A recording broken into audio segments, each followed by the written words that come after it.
5ാം ക്ലാസ്സിൽ തജ്വീദും ലിസാനുൽ ഖുർആനും ഒരുമിച്ചാണ് പരീക്ഷ നടക്കാറ്. മാർക്ക് 100.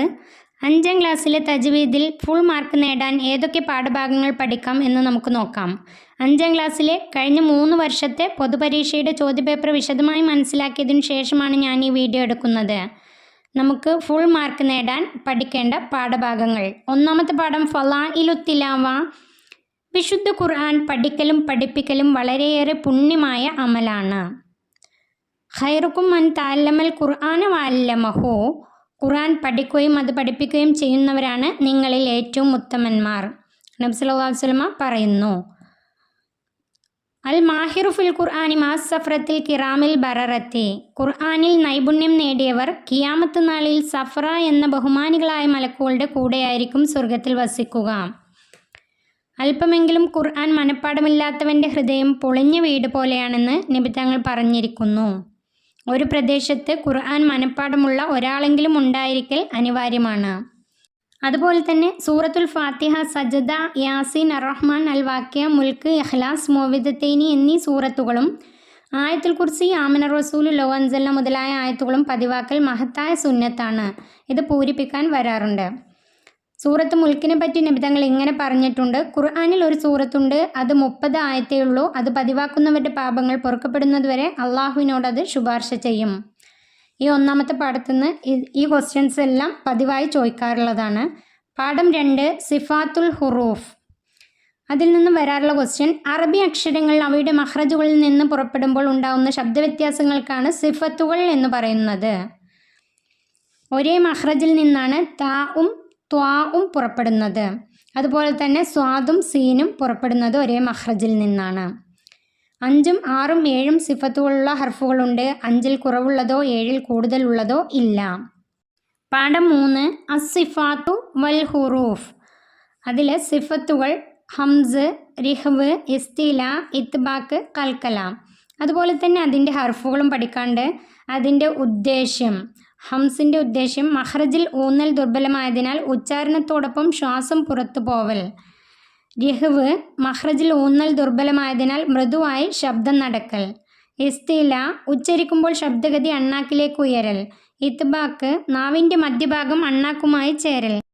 കൽക്കല സാക്കിനായാലും ഹർക്കത്തുള്ള പോലെ വ്യക്തമാക്കുക. വഖഫിൽ കൂടുതൽ വ്യക്തമാക്കണം. ഇത് പൂരിപ്പിക്കാനൊക്കെ ചോദിക്കാറുണ്ട്. 4ാമത്തെ പാഠം അൽ ഹാ ഉ.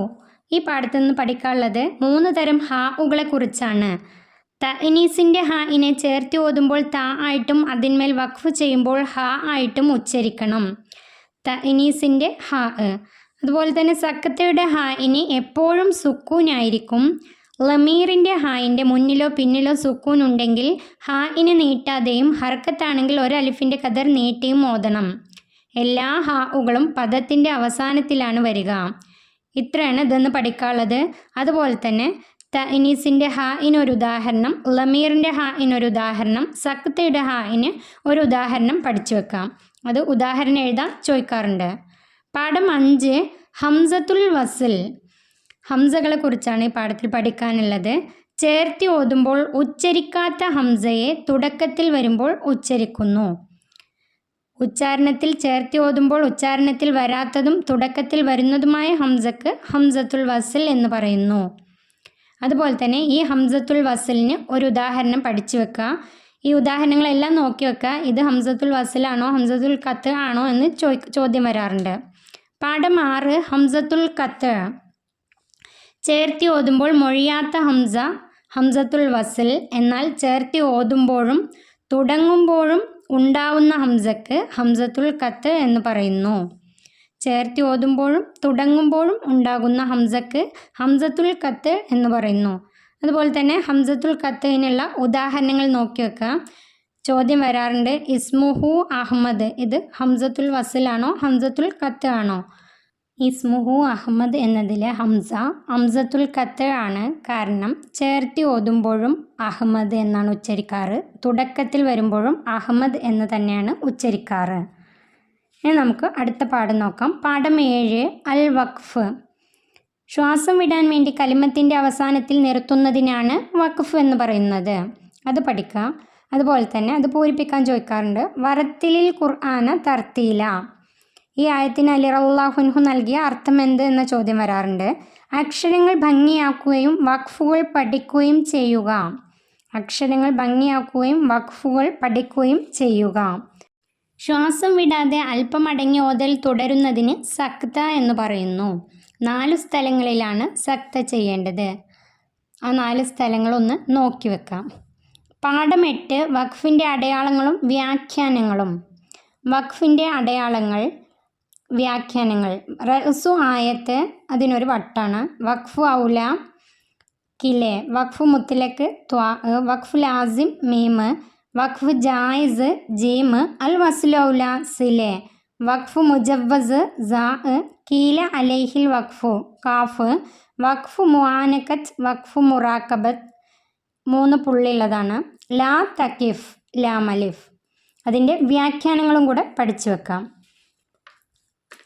അടുത്ത പാഠം സുജൂദു തിലാവ.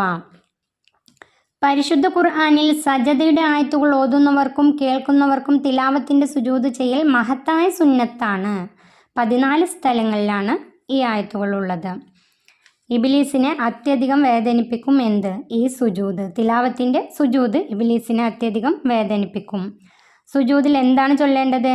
സജദ വജ്ഹിയ ലില്ലദി ഖലഖഹു വസവ്വറഹു വശക്ക സംഅഹു വബസറഹു ബിഹൗലിഹി വഖുവത്തിഹി ഫതബാറകല്ലാഹു അഹ്സനുൽ ഖാലിഖീൻ എന്ന് ചൊല്ലൽ സുന്നത്താണ്.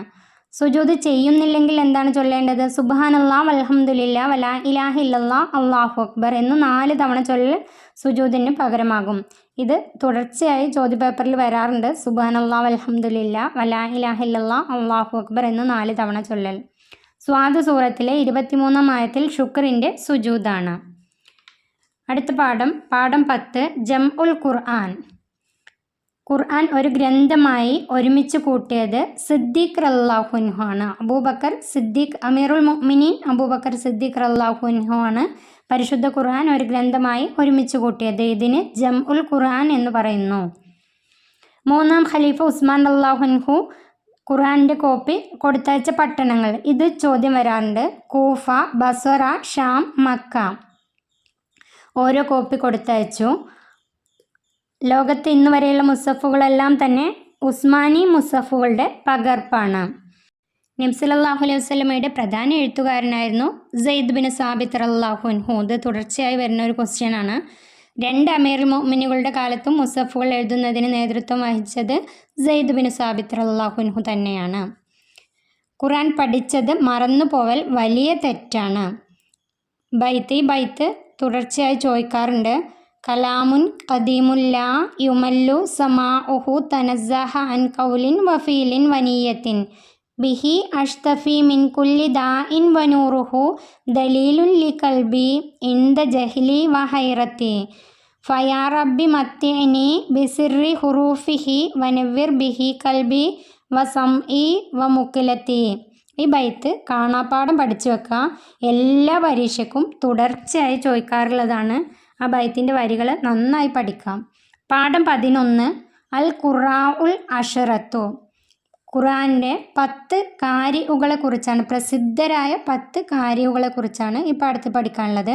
ഈ 10 കാരികളുടെ പേര്: 1 നാഫിഉൽ മദനി റളിയല്ലാഹു അൻഹു, 2 അബ്ദുല്ലാഹി ബിനു കസീറിനിൽ മക്കി റളിയല്ലാഹു അൻഹു, 3 അബു അംറിനിൽ ബസരി റളിയല്ലാഹു അൻഹു, 4 അബ്ദുല്ലാഹി ബിനു ആമിറിനിൽ ഷാമി റളിയല്ലാഹു അൻഹു, 5 ആസിമുൽ കൂഫി റളിയല്ലാഹു അൻഹു, 6 ഹംസത്തുൽ കൂഫി റളിയല്ലാഹു അൻഹു, 7 അൽ കിസായിയുൽ കൂഫി റളിയല്ലാഹു അൻഹു, 8 അബു ജാഫറിൽ മദനി റളിയല്ലാഹു അൻഹു, 9 യാക്കൂബുൽ ഹളറമി റളിയല്ലാഹു അൻഹു, 10 ഖലഫുൽ കൂഫി റളിയല്ലാഹു അൻഹു. ഈ 10 പേരുകളും നന്നായി പഠിച്ചു വെക്കുക. ഈ 10 പേരുകളും എഴുതാൻ വരാറുണ്ട്.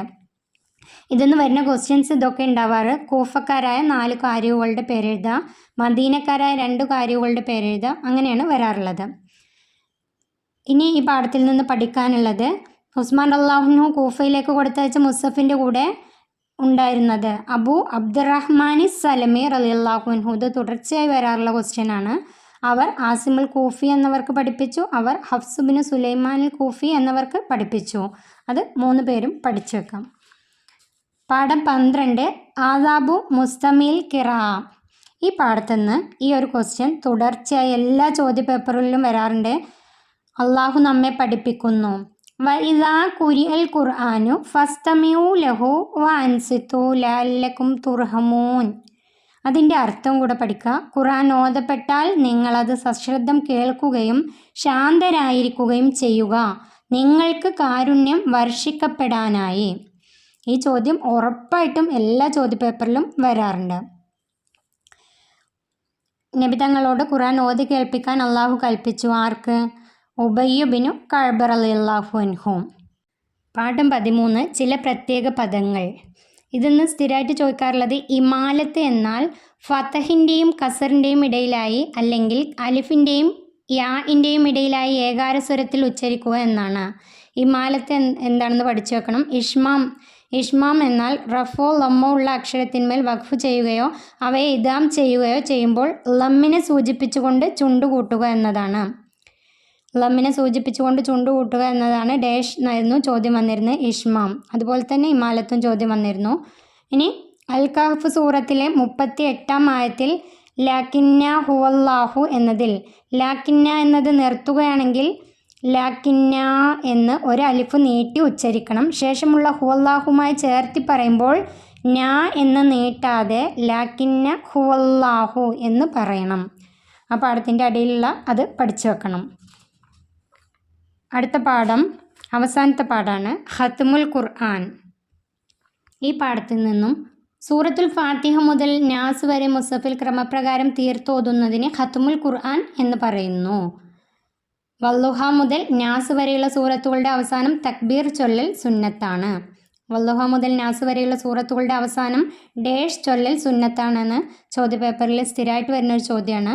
തക്ബീർ ചൊല്ലൽ സുന്നത്താണ്. 5ാം ക്ലാസ്സിലെ തജ്വീദിൻ്റെയും ലിസാനുൽ ഖുർആൻ്റെയും കഴിഞ്ഞ 3 വർഷത്തെ 2022-ലെ 23-ലെ 24-ലെ പൊതുപരീക്ഷയുടെ ചോദ്യപേപ്പറിൻ്റെ വിശദമായ വീഡിയോ ചാനലിൽ അപ്ലോഡ് ചെയ്തിട്ടുണ്ട്. ഈ വീഡിയോയിൽ ഏതൊരു കുട്ടിക്കും തജ്വീദിൽ നിന്നും ഫുൾ മാർക്ക് നേടാൻ ഉപകരിക്കുന്ന വീഡിയോ ആണിത്. നിങ്ങൾക്ക് വീഡിയോ ഉപകാരപ്പെട്ടാൽ